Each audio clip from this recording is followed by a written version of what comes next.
Hello children, welcome to Story Time with Trevor. I'll be telling you the story of the physician. With us there was a doctor of physic. In all this world was there none him like. To speak of physic and of surgery, for he was grounded in astronomy, he kept his patient a full great deal, in hours by his magic natural. Well could he fortune the ascendant of his images for his patient. He knew the cause of every malady, were it of cold or hot or moist or dry, and where engendered of what humour. He was a very perfect practitioner. The cause you know of his harm the root. Anon he gave to the sick man his boot. Full ready he had his apothecaries to send his druggists and his lectuaries. For each of them made other for to win. Their friendship was not new to begin. Well knew he the old Asclepius and Dioscorides and Rufus, old Hippocrates, Halion, Gallium, Serapion, Rhasis and Avicen, Evereus, Damascene and Constantine, Bernard and Gattisden and Gilbertine. Of his diet measurable was he, for it was of no superfluity, but of great nourishing and digestible. But study was but little on the Bible. In sanguine and in purse he clad was all, lined with taffeta and with sandal. And yet he was but easy of dispense. He kept that he won in the pestilence. For gold in physic is a cordial during the plague. My turn. Okay. This story is a long time ago. Back when people were kind of blockish and land was still in square-like areas. The story of a knight named Virginius and his great daughter, Virginia. Now let me take you back to this wondrous time. Alright, so here's how the story was going, okay? You see, the knight here was having his little girl. And right as she was being born, nature came. And she said, Lo a nature thus cana forme, ad pinte a creature, when that me least, whom can me counterfeit? Pygmalion nodo a hie forhe in bete, or grave or pinte, for I dare will sin, appeles ansis shoulde workce, in vain.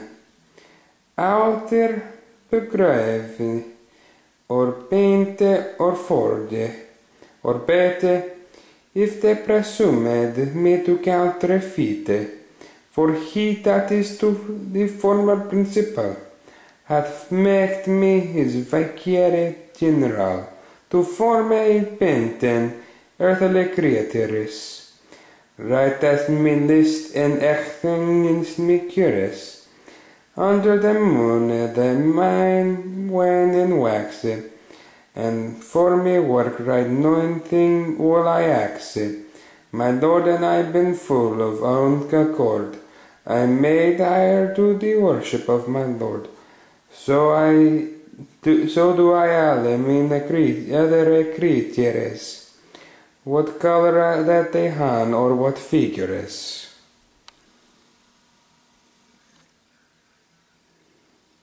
And then, many years later, the young girl had matured and become older, and one day, on their way to church,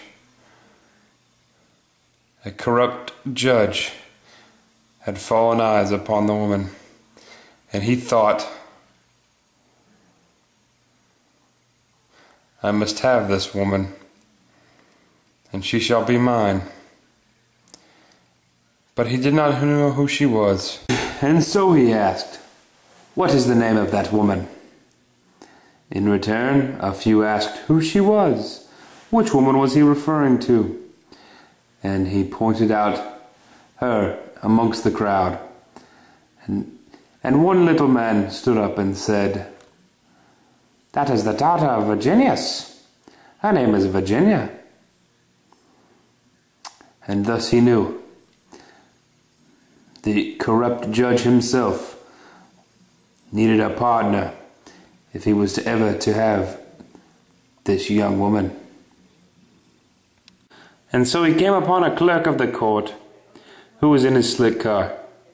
Oh, wait a second. Cars didn't exist. Okay. He talked to the young clerk and said, "I need someone to help me get this Virginia." The clerk said, "I can help you. It's just gonna take some time. We need to come up with an excuse first." And so they planned on how to separate Virginius from his virgin daughter Virginia. And they planned, and they planned, and they planned, until they came up with a grand scheme. And so they brought Virginius to the court. And the judge said, "Hear ye, hear ye. We have come on a certain matter of this man's slave." And the clerk stood there with young Virginia and said, "Here she is, my lord." Virginius then replied, "That is my daughter. I've had her all my life." In response, the crooked clerk retorted, "Aye, she was stolen from me several years ago, and he raised her as his own." Immediately, the judge ruled, "The clerk is telling the truth.